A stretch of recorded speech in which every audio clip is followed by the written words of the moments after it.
Praise the lord friends, I hope you all fine. God bless you. प्रभु आप सभी को बहुत बहुत आशीष दें। प्रभु की करुणा और कृपा हमेशा आपके और आपके परिवारों में बनी रहे।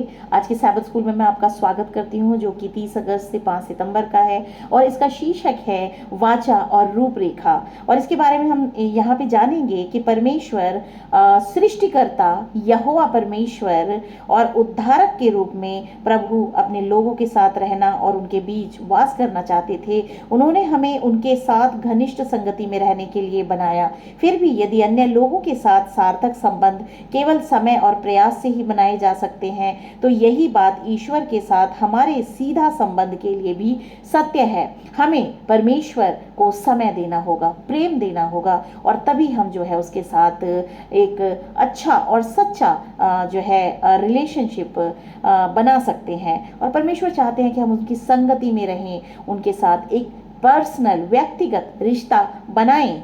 यह एक उत्थानकारी और विकास से भरा अनुभव हो सकता है, लेकिन केवल तभी जब हम उसके साथ समय बिताएं।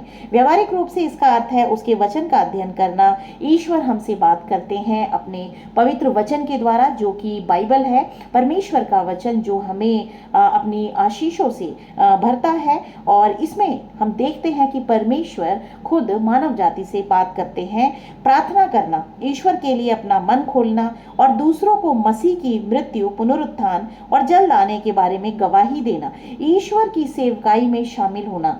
जैसे जैसे ईश्वर हमें आशीर्वाद देते हैं, हम दूसरों के लिए आशीर्वाद का माध्यम बनेंगे। और परमेश्वर चाहते हैं, उन्होंने इज़राइल जातियों को इसीलिए चुना कि वो परमेश्वर की आज्ञाओं को माने और बुद्धि प्राप्त करें, और इसी बुद्धि के द्वारा वो आश्चर्यजनक कार्य करें और समस्त मानव जाति या समस्त संसार के सभी देशों, जातियों के बीच में वो पवित्र प्रजा ठहरे। जो कि हमें निर्गमन अध्याय 19 में परमेश्वर खुद कहते हैं कि अगर तुम मेरी वाचाओं को मानोगे और विधियों पे चलोगे, तो तुम ही मेरा निज धन ठहरोगे, और जाति जाति देश देश के लोगों के बीच में तुम्हारी बुद्धि के द्वारा ही जान लेंगे कि इनका परमेश्वर यहोवा महान परमेश्वर है। इसमें लिखा है हमारा ध्यान ईश्वर पर होना चाहिए। बिल्कुल, परमेश्वर पर हमारा ध्यान होना चाहिए। परमेश्वर की संगति में आने के लिए हमारा दिल लायलयित होना चाहिए। और जिस तरह से हम इस संसार के लोगों के लिए समय निकालते हैं, वैसे ही हमें परमेश्वर के साथ समय बिताने में